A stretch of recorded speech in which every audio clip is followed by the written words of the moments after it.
নতুন বছরের দ্বিতীয় দিন বাবা বাড়িতে নিয়ে এলো বড় একটা কাঁকড়া। দেখুন কত বড় কাঁকড়া। কাঁকড়াটা না হলেও 250 থেকে 300 গ্রাম হয়ে যাবে। কে কে এবছর প্রথম ওই কাঁকড়া খেয়েছেন এরকম বড়? আর এটা তো বছরের প্রথম, এবছরের প্রথমেই কিন্তু আমি কাঁকড়া খেয়ে নিয়েছি। তো আমার আগে কে কে এই বছরের প্রথমে কাঁকড়া খেয়েছেন কমেন্টে জানাবেন। তো আমি কাঁকড়াগুলো কেটে টেটে এখানে হচ্ছে পেঁয়াজ রসুন ছাড়া আজকে কাঁকড়া ভাপা করব। হ্যাঁ, তো এখানে জিরে, গরম মশলা, তারপরে এলাচ আর হচ্ছে শুকনো লঙ্কা নিয়ে দিয়েছি। আর আমি যেহেতু খুলনায় থাকি তো আমার সব রান্নায় চুই তো থাকবেই। আর এটা হচ্ছে স্পেশালভাবে কাঁকড়া ভাপা করছি। তো চুই না দিয়ে কীভাবে হবে? যেখানে পেঁয়াজ রসুন দিচ্ছে না সেখানে চুই তো থাকবেই, তাই না? তো এই যে আমি এখানে সুন্দর করে বেটে নিয়েছি শুকনো লঙ্কা, তারপরে হচ্ছে জিরে বাটা, চুই আর হচ্ছে এখানে গরম মশলা আছে। হ্যাঁ, তো কালারটা দেখো, এখনই দেখেই মনে হচ্ছে লোভনীয়। আর এই হচ্ছে বড় কাঁকড়া। তো কাঁকড়াটা মাঝখান দিয়ে কেটে নেব। এটা হচ্ছে 4 ভাগ করে নেব। আমরা 4 জন খাবো। আর আপনাদের দাদা ভাই তো বাড়িতে গিয়েছে, আপনারা সবাই জানেন। আর আমার মা কাঁকড়া চিংড়ি এগুলো খায় না। তো দেখো আমি কথা বলছি তো আমার জিভে জল চলে আসছে। কাঁকড়া ভাপাটা এত সুন্দর হয়েছিল, কি বলবো। বলছি না, ঘিলু দেখো, কাঁকড়ায় ঘিলুতে ভরপুর একেবারে। দেখেই আমার জিভে জল চলে আসছে। এরকম অবস্থা। হ্যাঁ, এত ভালো লাগছে না দেখতে, তো কি আর বলবো। তো যাই হোক, এই যে কেটে রেখে দিয়েছি আর এগুলো মাখিয়ে নিব। এইরকম কাঁকড়া ভাপা কে কে খেয়েছেন আগে অবশ্যই কিন্তু জানাবেন। এবার এর ভিতর দিয়ে দিব হচ্ছে স্বাদ মতো লবণ। তো আমার এই রান্নাটায় না লবণটা একটুখানি কম হয়েছিল, তো কাঁকড়াই ঠিক ছিল, ঝোলে একটুখানি কম হয়েছিল। এই রান্নাটা সম্পূর্ণ হচ্ছে ভাতের ভিতর দিয়ে করতে হয়। তো আমি না সেটা পুরোটা দেখাতে পারিনি। তো মা পরে যে হচ্ছে চুলোর ভিতর দিয়েছিল গ্লাস দিয়ে, তো সেটুকুই আমি দেখাতে পেরেছিলাম, তার বেশি আমি দেখাতে পারিনি। আমি এদিকে কাজ করছিলাম তো সেজন্যই আর কি। তো যাই হোক, কথায় কথায় হচ্ছে এই যে লবণ দেওয়া হয়ে গেল, হলুদ দেওয়া হয়ে গেল, এই যে তেজপাতা নিয়ে নিয়েছি। তো তেজপাতাতে মাঝখান দিয়ে 2টা তেজপাতা দিয়ে দিলাম, চিড়ে দিয়েছি। হ্যাঁ, এই যে দেখো চুই, আমাদের বিখ্যাত চুই, এটা হচ্ছে খুলনার বিখ্যাত চুই।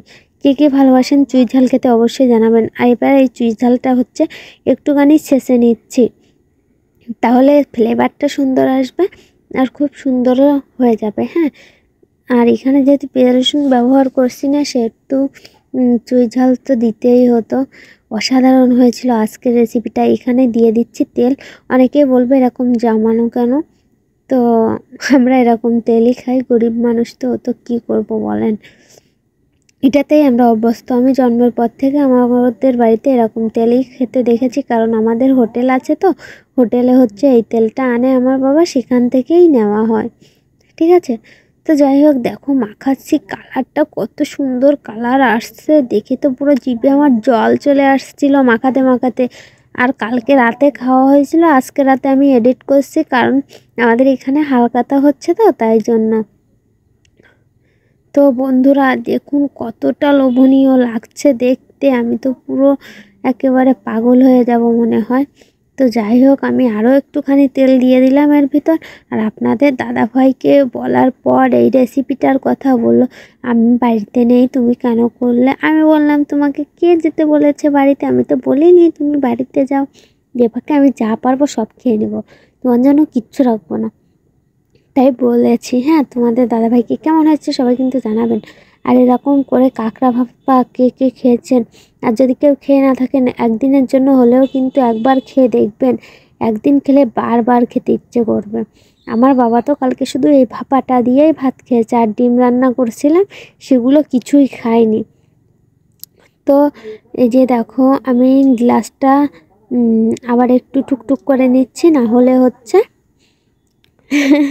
ওর তলা পর্যন্ত যাবে না গ্রেভিটা, ঝোলটা। আমি ভাই অত গ্রেভি টেভি বলতে পারি না। আর এই হচ্ছে ঘিলু, দেখছো?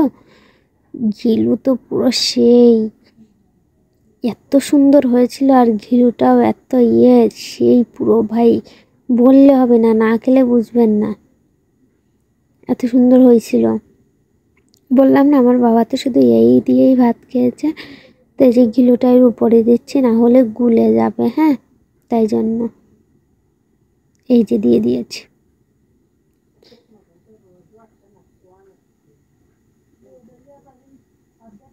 এই যে দেখো চুলোর ভিতর দিয়ে দিয়েছে, আগে ভাতের ভিতর দিয়েছিল, পরে হচ্ছে চুলোর ভিতর দিয়ে দিয়েছে। তো এটা উপরে তেল উঠে আসছে।